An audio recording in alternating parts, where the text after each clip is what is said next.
granting Red Deer College Polytechnic status?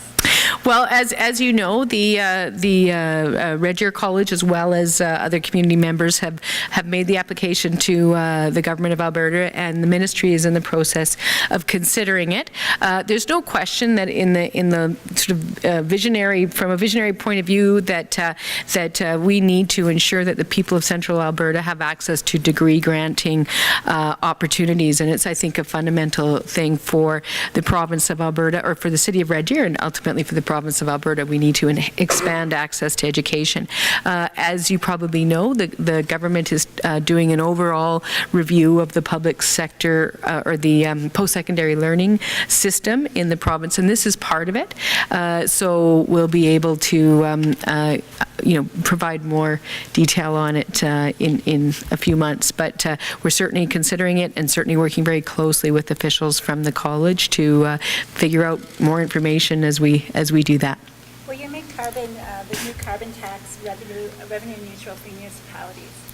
I think that we're still working on it on a sort of sector by sector basis. Generally speaking, when we say revenue neutral, what we mean is, or what I mean, is that every dollar that comes out of the economy or from consumers or anyone that pays for it will go back into the economy during the time of low prices and economic recession, which is essentially where we are right now. So you won't see it being applied to health. You won't be seeing it applied to the debt or the deficit. You won't be seeing it applied to operating expenses. Whether or not it will be revenue neutral on a sector by sector basis is a little bit more complicated, because you'd have to define each sector and you could sort of get lost in it.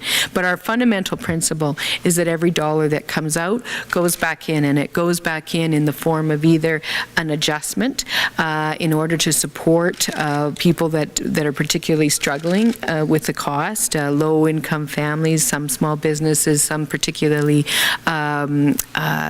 exposed industries, and then also investment to help all those people and others make investment in emissions reduction strategies. And so that's the way we're going to do it. Municipalities, I suspect, globally, perhaps not on a municipal by municipality basis, but globally we'll see a lot of benefit from this, because we plan to invest in green infrastructure, and we know that municipalities are one of the best vehicles to do that. Peter Notley, Renee from Channel 6.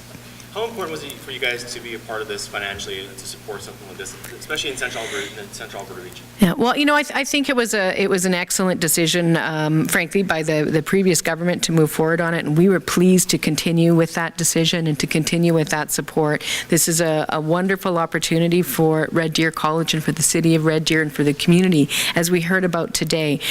This is an institution that serves the community in a variety of ways beyond simply being a post-secondary place of learning, and of course the linkage of this centre to the ability to host the 2019 Winter Games is really important, and was so well put. We anticipate many further opportunities in the future.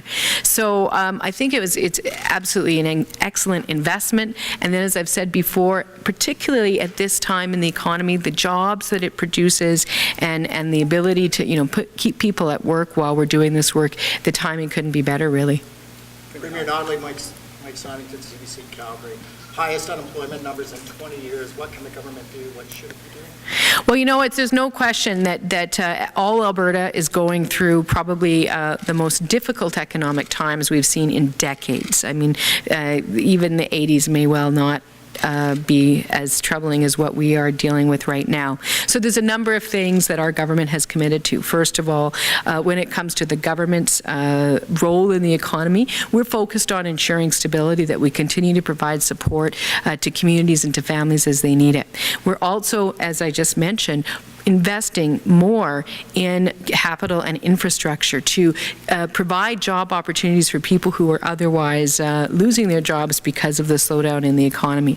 We're also investing through our economic development ministry in a number of programs, some of which were introduced last fall, that related primarily to the issue of working with businesses to provide to them a number of different mechanisms for them to get enhanced financing during these slow times. And then then additional a package that will be introduced in our budget, which is focused on job creation. We can't create, I mean, government can work closely with business and with communities, and that's what we're going to do. We're not going to walk away and say this is up to the private sector, but at the same time we need to understand that we all need to come together and work on this, because as Albertans do, these are not easy times, but we can get through them. Premier. Josh Hall, Big 105 in the Drive News. Thanks for joining us today. Last week, the Canadian Taxpayers Federation recommended that the Alberta government consider rolling back teachers' wages. How strongly are you actually considering doing that?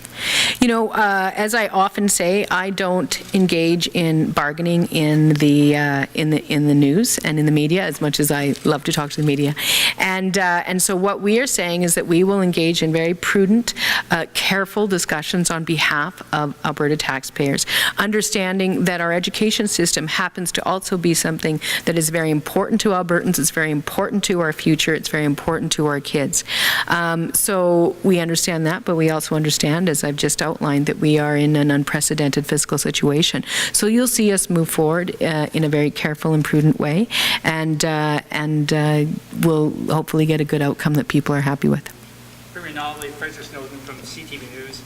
Just wondering, there was a problem with our hospital here last year, last week, where we had floodings in the operating rooms. It actually has caused big problems, and the people we're talking to have said that it kind of shines a light on the lack of services that Red Deer has compared to, the bigger cities.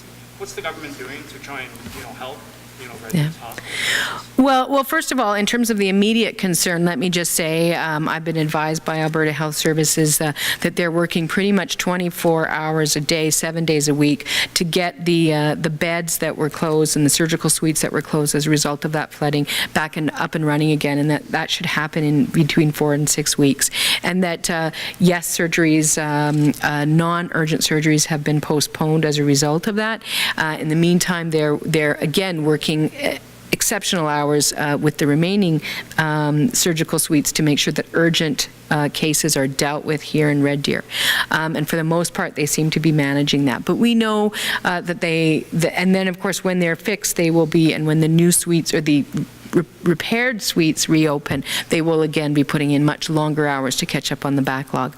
That being said, the problem actually reveals a problem that doesn't actually just exist in Red Deer. It exists across the province, in that over many, many years, the government hasn't actually invested adequately in infrastructure. And so we do have a backlog. We have a tremendous backlog in maintenance, and quite frankly, a tremendous backlog in healthcare maintenance. We are, as you know, moving as quickly as we can. We significantly increased our capital spending plans, but even that has to be done with some care. I'm hoping that we'll be able to see some additional plans with respect to the Red Deer Hospital as we unfold our capital plan going forward. Thanks, everyone. Do you have one last question? I do, actually. Go ahead. Okay. And we'll wrap up. Thanks. Municipalities across the province are set to implement their annual tax increases. And Red Deer specifically, following their operating budget, landed at 2.90, I believe, but 0.37 of that was due to provincial downloads. What do you have to say to municipalities and to Red Deerians about why the province saw fit to do that?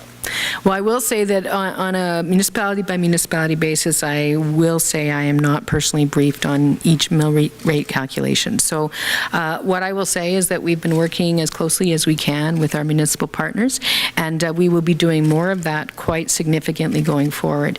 But the government of Alberta, everybody needs to understand, has lost about $8 billion in revenue between last year and this year.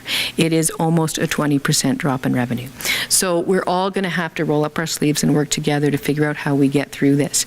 And so there's going to be some challenges there. As much as we need to not make dramatic cuts, we can't continue to increase at the rate of 3 or 4 or 5 or 6% a year, as has often happened over the last decade, because we don't have the revenue to support that.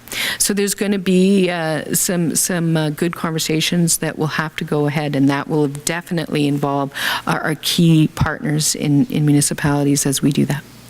Premier, we now have one caller on the line. Operator, can you put through the caller and then we'll wrap up? We have a question from Darcy Hunton with the Calgary Herald. Hi, Premier. Hi. I was wondering if you had an opinion on Bill 2201, which was introduced yesterday by Mark Smith, MLA for Devon, Drayton Valley, Devon. It's the Election Recall Act. Right. Do you think there's room for that kind of legislation? Do you think there's a need for it? Well, I actually think that we are about 10 months out from the last major recall that happened, and it was called an election, and there was a change in government. As you probably know, Darcy, in the past I've spoken on the issue of recall. Recall sounds good in theory, but it actually can be a very disruptive and often exploited process. What we need to do, frankly, is improve the clarity and the transparency and the rules around our current democratic system, our current election system, and that's why I'm so pleased to have an ethics and accountability committee that is an all-party committee that is going to be working through all of those issues going forward and making recommendations, and of course our minister responsible for democratic renewal will be bringing those recommendations forward in the fall to the legislature.